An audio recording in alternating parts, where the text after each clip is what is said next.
بسم الله الرحمن الرحيم.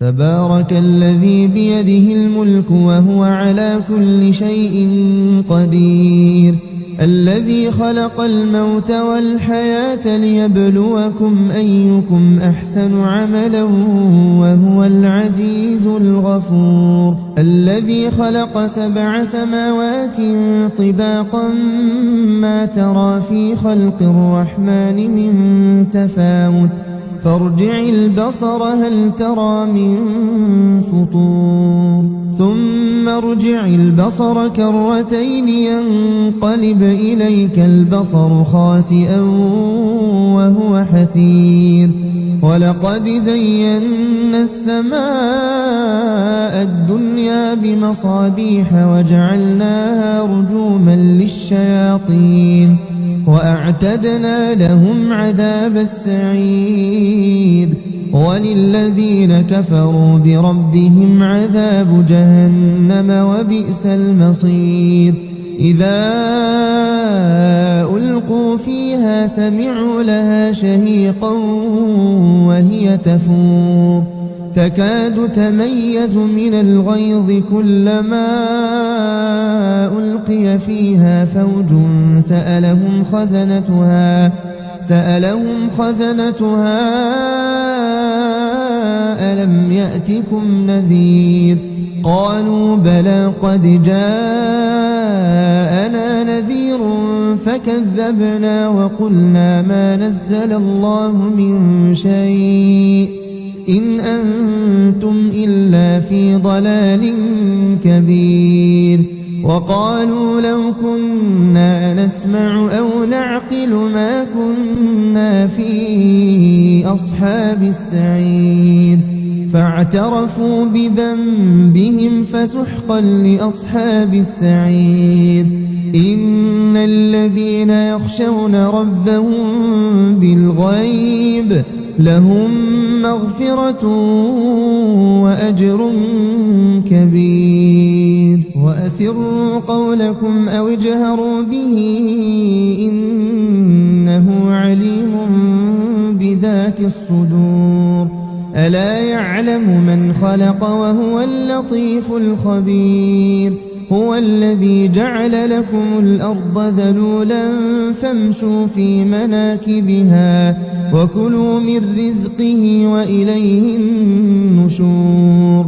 أأمنتم من في السماء أن يخسف بكم الأرض فإذا هي تمور، أم أمنتم من في السماء أن يرسل عليكم حاصبا فستعلمون كيف نذير. ولقد كذب الذين من قبلهم فكيف كان نكير. أولم يروا إلى الطير فوقهم صافات ويقبضن ما يمسكهن إلا الرحمن إنه بكل شيء بصير. أمن هذا الذي هو جند لكم ينصركم من دون الرحمن إن الكافرون إلا في غرور.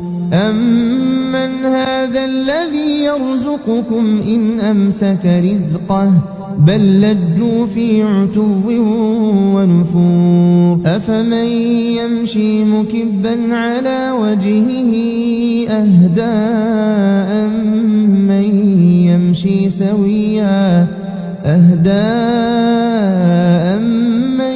يمشي سويا على صراط مستقيم. قل هو الذي أنشأكم وجعل لكم السمع والأبصار والأفئدة قليلا ما تشكرون. قل هو الذي ذرأكم في الأرض وإليه تحشرون. ويقولون متى هذا الوعد إن كنتم صادقين. قل إنما العلم عند الله وإنما أنا نذير مبين فلما رأوه زلفة سيئت وجوه الذين كفروا وقيل هذا الذي كنتم به تدعون قل أرأيتم إن أهلكني الله ومن معي أو رحمنا فمن يجير الكافرين من عذاب أليم قل هو الرحمن آمنا به وعليه توكلنا فستعلمون من هو في ضلال مبين قل أرأيتم إن أصبح ماؤكم غورا فمن يأتيكم بماء